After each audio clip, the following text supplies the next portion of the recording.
जय हिंद दोस्तों, आप सभी को एस के क्लासेस में स्वागत है। तो आज हम लोग इकोनॉमिक्स सब्जेक्ट देखेंगे, जो कि सभी एग्ज़ामों के लिए बहुत बहुत महत्वपूर्ण रहने वाला है।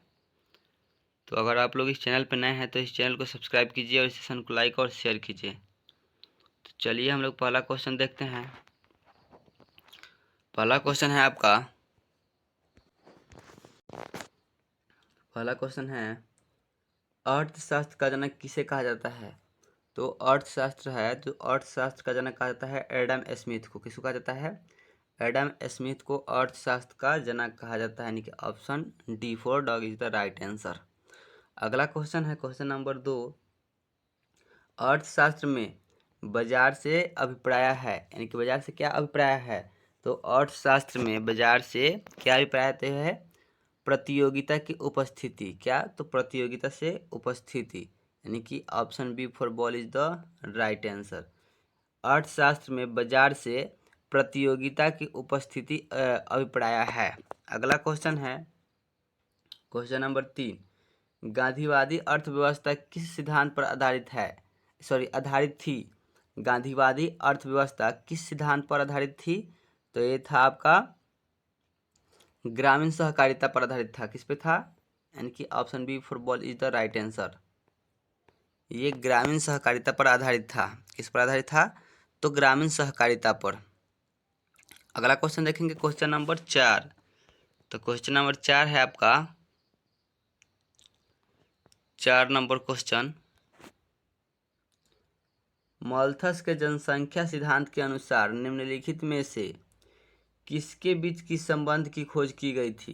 यानी कि माल्थस जो था, तो माल्थस के जनसंख्या सिद्धांत के अनुसार निम्नलिखित में से किसके बीच संबंध की खोज की गई थी। तो पहला ऑप्शन है खाद्य आपूर्ति और प्रौद्योगिकी के बीच। नहीं, ये नहीं है। खाद्य आपूर्ति और जनसंख्या के बीच, हाँ यही है आपका option B for ball is the right answer. खाद्य आपूर्ति और जनसंख्या वृद्धि का खोज किया गया था। ठीक, अगला क्वेश्चन है किसने कहा था अर्थशास्त्र धन का विज्ञान है। किसने कहा था अर्थशास्त्र धन का विज्ञान है। तो ये एडम स्मिथ ने कहा था। किसने कहा था? तो एडम स्मिथ ने कहा था। Option C for cat is the right answer. कौन कहा था? तो एडम स्मिथ ने कहा था। अगला क्वेश्चन देखेंगे क्वेश्चन नंबर 6। क्वेश्चन नंबर 6 बोल रहा है ड्रेन का सिद्धांत किसने प्रतिपादित किया था। ड्रेन का सिद्धांत किसने प्रतिपादित किया था। तो दादा भाई नौरोजी ने किया था। किसमें है? Option B for ball is the right answer. यानी कि दादा भाई नौरोजी थे, ये ड्रेन का सिद्धांत का प्रतिपादन किए थे। कौन? तो दादा भाई नौरोजी। अगला क्वेश्चन है क्वेश्चन नंबर 7। लाभों के अभिनव सिद्धांत का प्रतिपादन किसने किया था। लाभों के अभिनव सिद्धांत का प्रतिपादन किसने किया था। तो ये किया था आपका जे.ए. शुम्पीटर। कौन किया था? तो ये option A for apple is the right answer. J A. Schumpeter ने किया था। कौन किया था? तो जे.ए. शुम्पीटर ने किया था। अगला क्वेश्चन देखेंगे क्वेश्चन नंबर 8। तो क्वेश्चन नंबर 8 बोल रहा है तो क्वेश्चन नंबर 8 बोल रहा है कि निम्न में से कौन सा मानव विकास सूचक का आयाम नहीं है। निम्न में से कौन सा मानव विकास सूचक का आयाम नहीं है। तो ये कौन सा नहीं है? सामाजिक स्थिति। किसमें है? तो ऑप्शन सी, यानी कि C for cat is the right answer, सामाजिक स्थिति। अगला क्वेश्चन है कि कार और पेट्रोल है। कार और पेट्रोल है। क्वेश्चन नंबर 9 है कार और पेट्रोल है। तो ये क्या है? तो पूरक है। कार और पेट्रोल का है एक दूसरे का पूरक है, यानी कि option C for cat is the right answer. Car और पेट्रोल क्या है? तो एक दूसरे का क्या है? पूरक है। अगला क्वेश्चन है कि भारत में निम्नलिखित सेक्टरों में से किसके द्वारा अधिक बचत की जाती है। भारत में निम्नलिखित सेक्टरों में से किसके द्वारा अधिक बचत की जाती है। तो ये आपके पारिवारिक क्षेत्र द्वारा पूरा अधिक बचत किया जाता है। तो option B for ball is the right answer. पारिवारिक क्षेत्रक। अगला क्वेश्चन देखेंगे, क्वेश्चन नंबर 11। क्वेश्चन नंबर 11 है, भारतीय रिजर्व बैंक के ओपन मार्केट ऑपरेशन से आशय है। भारतीय रिजर्व बैंक के ओपन मार्केट ऑपरेशन से आशय है। क्या आशय है? तो यह आपका सिक्योरिटीज में व्यापार करना। Option A for apple is the right answer. Securities में व्यापार करना। अगला क्वेश्चन है कि निम्नलिखित में से कौन सा तृतीयक क्षेत्रक का भाग है?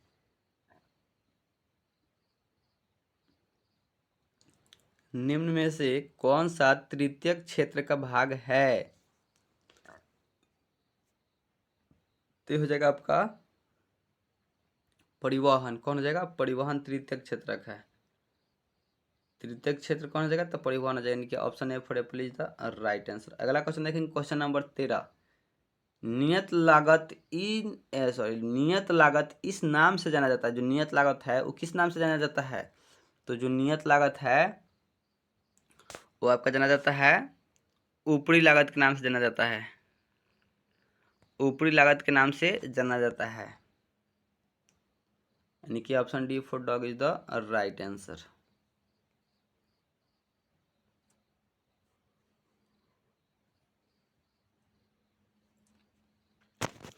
अगला क्वेश्चन है, क्वेश्चन नंबर 14। मिश्रित अर्थव्यवस्था उस आर्थिक प्रणाली का संदर्भ सूचक है जिसमें मिश्रित अर्थव्यवस्था उस आर्थिक प्रणाली का संदर्भ सूचक है जिसमें अर्थव्यवस्था विदेशी सहयोग द्वारा कार्य करती है? नहीं। केवल निजी क्षेत्र सरकारी नियंत्रण के अंतर्गत आता है? नहीं। अगला ऑप्शन देखते हैं, तो अगला ऑप्शन है आपका, अगला ऑप्शन है इसका, सरकारी क्षेत्र तथा निजी क्षेत्र दोनों साथ साथ काम करते हैं, यानी कि यही राइट आंसर हो जाएगा आपका। सरकारी क्षेत्र तथा निजी क्षेत्र दोनों साथ साथ काम करते हैं, यानी कि C for cat is the right answer. अगला क्वेश्चन है 15 नंबर। उत्पादन के 4 प्रकार हैं। उत्पादन के 4 प्रकार हैं, वो कौन कौन सा है? जो उत्पादन के 4 प्रकार हैं वो कौन कौन सा है? तो पहला है आपका भूमि, दूसरा है आपका श्रम, तीसरा है आपका पूंजी और चौथा है आपका संगठन। तो किस में है? भूमि, श्रम, संगठन, और एक में है, यानी कि ए for apple is the right answer. यानी कि उत्पादन के 4 कारक है वो है आपका भूमि। सबसे पहले भूमि चाहिए, फिर श्रम चाहिए, फिर पूंजी चाहिए, फिर जाके संगठन बनेगा। अगला क्वेश्चन है क्वेश्चन नंबर 16। क्वेश्चन नंबर 16 बोल रहा है कि किन्स के अनुसार मुद्रा की मांग क्यों होती है? किन्स के अनुसार मुद्रा की मांग क्यों होती है? तो होती है आपके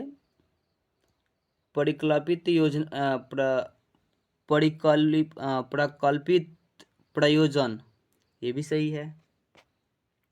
लेन देन प्रयोजन, ये भी सही है।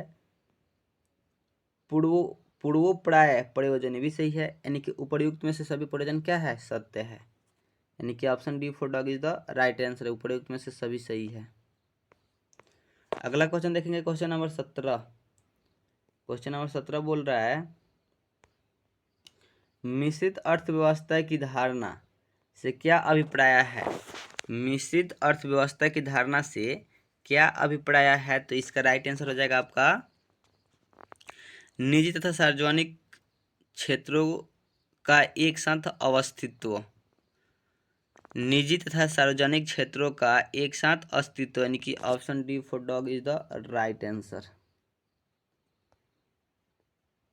अगला क्वेश्चन है क्वेश्चन नंबर 18। बिक्री लागत से अभिप्राय है, बिक्री लागत से क्या अभिप्राय है? तो विज्ञापन की लागत, क्या? विज्ञापन की लागत, विज्ञापन की लागत, यानी कि option C for cat is the right answer. अगला क्वेश्चन देखेंगे, क्वेश्चन नंबर 19।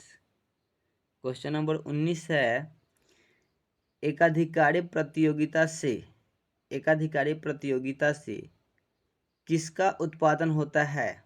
तो किसका उत्पादन होता है? तो ये होता है निकटवर्ती स्थापन का। किसका? निकटवर्ती स्थापन का, यानी कि option A for apple is the right answer.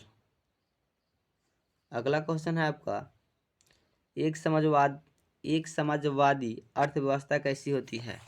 एक समाजवादी अर्थव्यवस्था कैसी होती है? तो एक योजनाबद्ध अर्थव्यवस्था, यानी कि option B for ball is the right answer.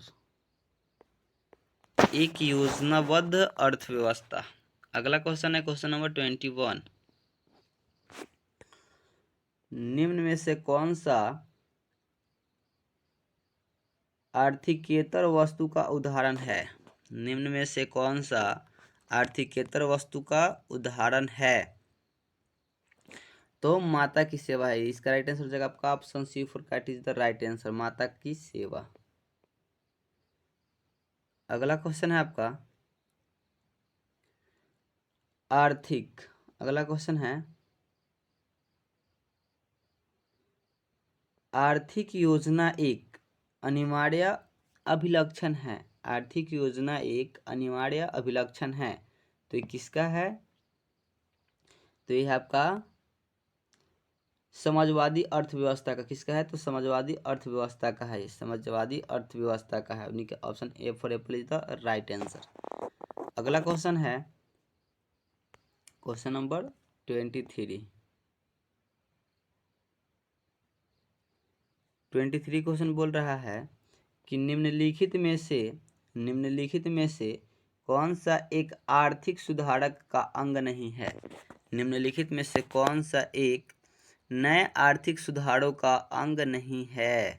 तो इसका राइट आंसर हो जाएगा आपका केंद्रीकरण, केंद्रीयकरण, यानी कि option D for dog is the right answer.